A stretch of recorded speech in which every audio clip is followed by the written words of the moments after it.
Bonjour à tous. Donc aujourd'hui, nous allons commenter un petit peu l'évangile du dimanche, qui est un très bel évangile dans l'évangile selon Saint Jean, chapitre 10. Donc l'évangile du bon pasteur, qu'on connaît assez bien et qui souvent nous touche beaucoup parce que c'est un évangile où on se sent un peu protégé par Dieu et tout ça, ce qui est vrai. Mais voilà, alors on va essayer de s'arrêter sur quelques points dans cet évangile, notamment qu'est-ce que c'est qu'être un bon pasteur. Et on voit que être un bon pasteur, c'est d'abord donner la vie pour les brebis. Oui, voilà, donc donner la vie pour les brebis, qu'est-ce que ça signifie? Ça signifie jusqu'à quel point on est prêt à aller pour pouvoir en fait sauver les brebis. C'est ça le bon pasteur, c'est celui qui est capable de s'occuper d'elles jusqu'à donner sa propre vie. Et ça peut être physiquement, mais ça peut être d'une autre manière, totalement. Par exemple, je sais pas, donner tout son temps. Le temps, c'est quand même comme donner notre vie. Le bon pasteur, contrairement au mauvais pasteur, au mercenaire, quand il voit le loup, il reste avec les brebis et il les protège. Le mauvais pasteur, lui, au contraire, il fuit et il laisse les brebis se faire dévorer. Qu'est-ce que ça signifie? Quand il y a une bataille, quand il y a une lutte, qu'est-ce qu'on fait? Est-ce qu'on reste avec les brebis? Est-ce qu'on s'en va? Aussi, le bon pasteur, il est celui qui connaît les brebis.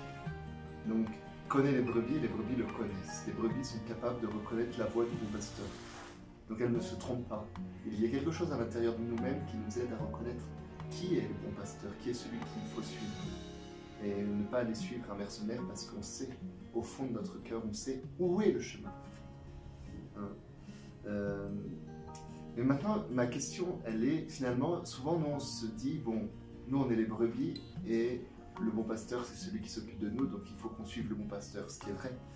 Mais il y a aussi la question de savoir si nous on n'est pas pasteurs de quelques brebis. Et je crois que tout le monde, on est tous pasteurs de quelques brebis. Dans les familles, par exemple, les pères et mères de famille sont pasteurs des enfants. Dans les communautés, c'est la même chose. On est pasteurs de nos frères, de nos sœurs, de ceux que le Seigneur a mis sur notre route, dans les groupes de prière qu'on peut avoir, qu'on peut former ensemble. Et donc finalement, qu'est-ce que ça veut dire pour nous donner la vie pour les brebis qu'on a? Est-ce que par exemple, si je reconnais que la foi est quelque chose d'essentiel, est-ce que je suis prêt à donner ma vie, à souffrir pour transmettre cette foi autour de moi, à mes enfants, à mes amis, à mes collègues de travail?